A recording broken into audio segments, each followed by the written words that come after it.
Praise the lord.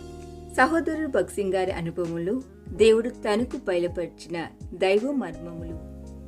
దేవుని ఆత్మచేత ఎందరూ నడిపించబడుదురో వారందరూ దేవుని కుమారులే ఇందురు. రోమీయులకు రాసిన పత్రిక 8వ అధ్యాయము 14వ వచనము.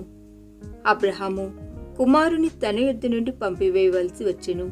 అతడు లోబడకపోయిన ఎడల దేవుడు అతనికి ప్రత్యక్షం కాకపోవును. అది అబ్రహామునకు దుఃఖకరముగా నుండినను అతడు దేవునికి విధేయుడాయెను. కొన్ని పర్యాయములు దేవుని వాక్యమునకును దేవుని ఆజ్ఞకును లోబడుట మిక్కిలి బాధకరముగా నుండును. కాని అబ్రహాము దేవుని గద్దింపును అంగీకరించెను. ఎన్నడూను శరీరము ద్వారా కాక అన్ని సమయాలలో ఆత్మ ద్వారా నడిపించబడుటట్లు మనకు చూపనుద్దేశించి 21వ అధ్యాయంలో దేవుడు అబ్రహామునకు ప్రత్యక్షమాయెను. నీవు దేవుని స్నేహితుడుగా నుండగోరిన ఎడల దేవునికి లోబడుము. తండ్రిని కాని, తల్లిని కాని, సహోదరుని కాని, స్నేహితుని కాని, లేక భార్యను కాని ఎన్నడూను మార్గములో నీకు ఆటంకముగా రానియకము. ఎంతో యుక్తితో నీ ప్రియులను శత్రువు నీ ఎదుటను తెచ్చును. మరియు కొన్నిసార్లు దేవుని చిత్తమును చేయకుండా నిన్ను ఆటంకపరచుటకు భార్యయో లేక బిడ్డయో ఏడ్పును ఆరంభించినట్లుగా చేయును. అపోస్తలుడైన పౌలు ప్రభువు ఆజ్ఞను పొంది యెరూషలేముకు పోవు మార్గములు కైసరయ వద్ద కొంతకాలం ఆగిను.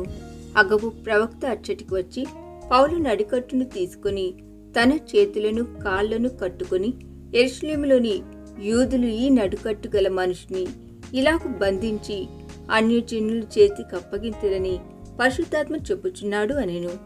పౌలు స్నేహితులు ఈ మాటలు విని ఏడ్వనారంభించిరి. వారు మంచివారే, పౌలునకు ప్రాణ స్నేహితులు.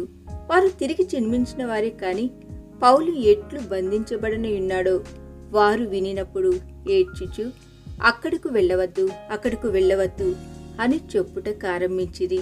కాని పౌలు ఇదెందుకు, మీరు ఏడ్చి నా గుండె బద్దలు చేసెదరేలా? నేనైతే ప్రభువైన యేసు నామము నిమిత్తము యెరూషలేములో బంధించబడుటకు మాత్రమే కాక చనిపోవుటకును సిద్ధముగా నున్నాను అని బదులు చెప్పెను. అపొస్తలుల కార్యములు 21వ అధ్యాయం 13వ వచనము. పౌలు దేవుని ఆజ్ఞను స్పష్టముగా వినియుండెను మరియు దేవుని చిత్తము విషయమై నిశ్చయిత కలిగి ఉండెను. కనుక అతని స్నేహితులు కన్నీటితో బ్రతిమిలాడి వెళ్లకుండా ఆపుటకు ప్రయత్నించినను అతడు దృఢముగా నిలిచి ఉండెను. మనలో చాలా మంది అంతటి బలవంతులము కాము. ఇతరుల కన్నీరు దేవుని చిత్తమును చేయకుండా మనలను ఆటంకపరచనిచ్చెదము.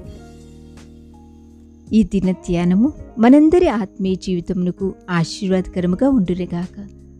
ఆమేన్.